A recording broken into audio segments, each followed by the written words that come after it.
Les marques sont devenues bien plus qu'un vecteur d'identité et de communication des entreprises. Elles se font de plus en plus éditrices de contenus éditoriaux, allant parfois jusqu'à concurrencer les médias traditionnels. Dans cette économie de la troisième révolution industrielle, la production de sens est devenue aussi importante que la production de biens. En d'autres termes, un produit est le support de signes, de symboles, voire d'imaginaires. De fait, les marques contribuent désormais à la production culturelle. Elles font partie intégrante de notre culture esthétique et sensorielle. Notre invité pense que les marques sont devenues de véritables agents culturels. Selon Daniel Beau, nous assistons à l'émergence d'une culture de la marque, la brand culture. Daniel Beau, bonjour. Bonjour Laurent. Daniel Beau, vous êtes le président fondateur du cabinet Calicanti. Alors, je rappelle que vous êtes un spécialiste du contenu de marque, le brand content, sur lequel vous avez déjà publié un ouvrage il y a 3 ans, je crois. Et aujourd'hui, le propos est encore plus ambitieux puisque nous abordons la brand culture. Cette brand culture, comment la définissez-vous ? Alors, la brand culture, c'est d'abord une approche holistique de la marque. C'est l'idée de prendre en compte toutes les dimensions et pas simplement la dimension imaginaire sur laquelle on se focalisait traditionnellement. Je vais prendre un exemple. Les parkings Vinci.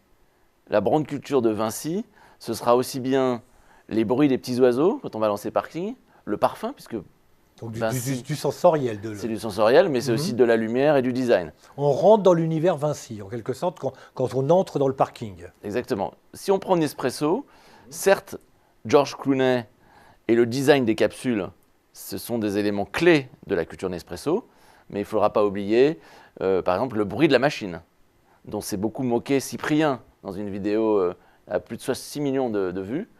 C'est également la manière de consommer le Nespresso.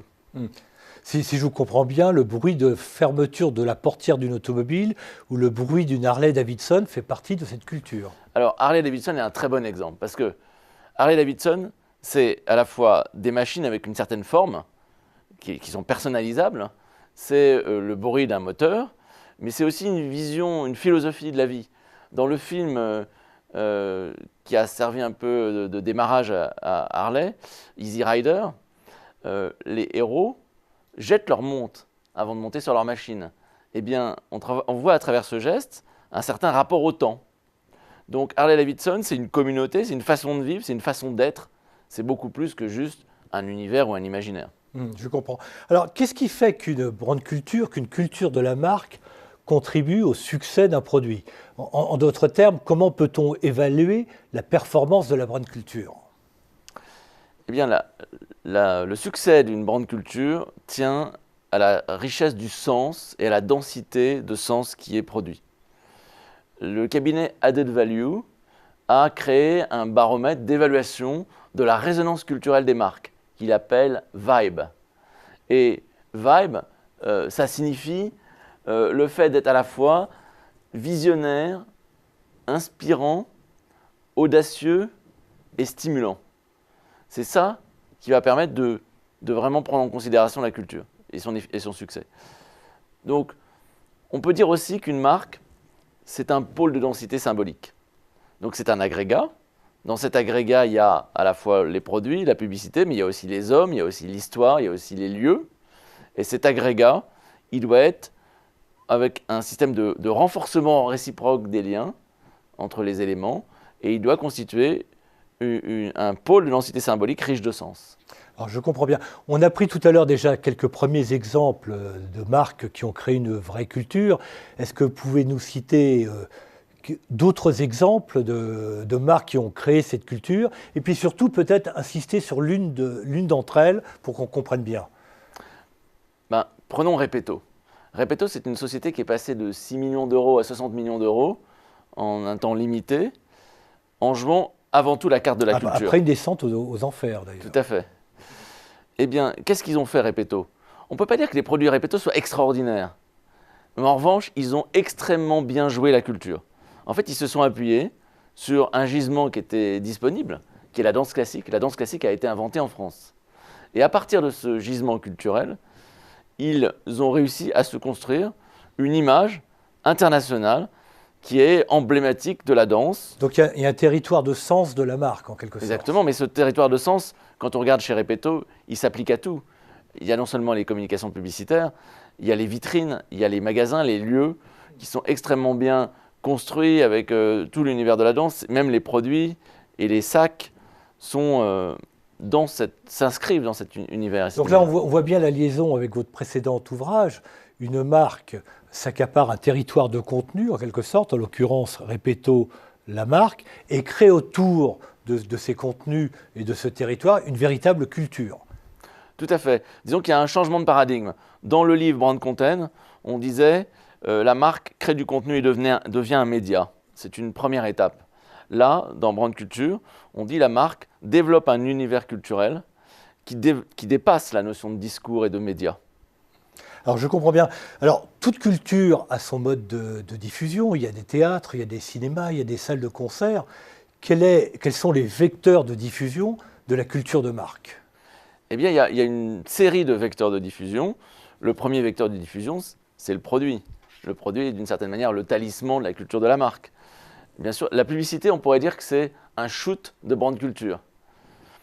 Ensuite, on peut considérer que les hommes, alors les hommes, c'est à la fois l'interne, les vendeurs, le patron charismatique, mais aussi les égéries et les consommateurs portent la culture. Bien évidemment, il y a les lieux qui sont les magasins, les flagships, tous les lieux qui expriment la culture. Mais on peut aussi parler des éléments plus physiologiques de type les matériaux, les sons, et tout ça participe à la constitution de cet univers culturel.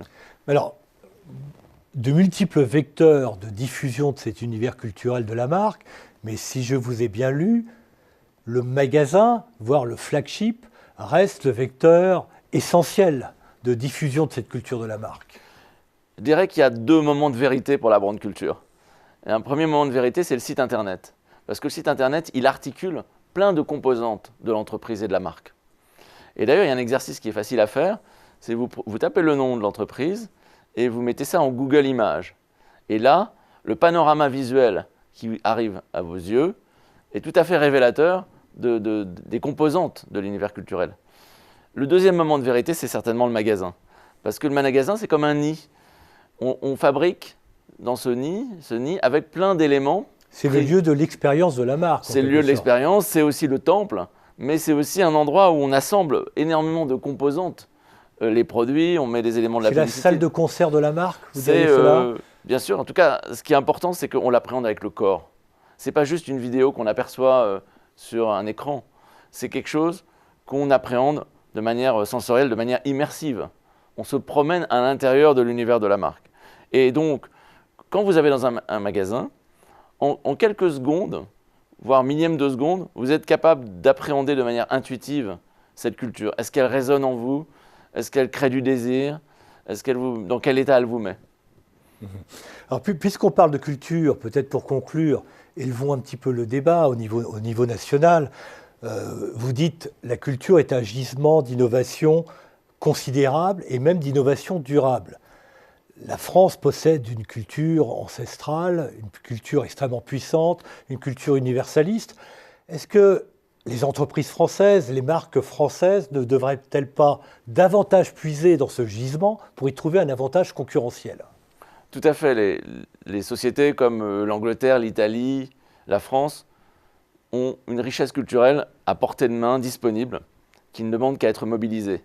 Il suffit de voir comment une marque comme l'Occitane s'est appropriée le territoire de la Provence. Mais il faudrait sans doute que l'industrie automobile puise mieux dans les ressources culturelles de la France, l'esprit français, la créativité française, les éléments des pour voitures se rénover. françaises moins allemandes et plus françaises. En tout cas, des voitures qui soient cohérentes avec notre univers. On peut dire que d'une certaine manière, le tourisme, c'est le premier brand content de la France. Et des marques qui sont fabriquées en France ou qui expriment la France. Eh bien, Daniel Baux, je rappelle le titre de votre livre, Brand Culture, développer le potentiel culturel des marques. Je vous remercie. Merci beaucoup.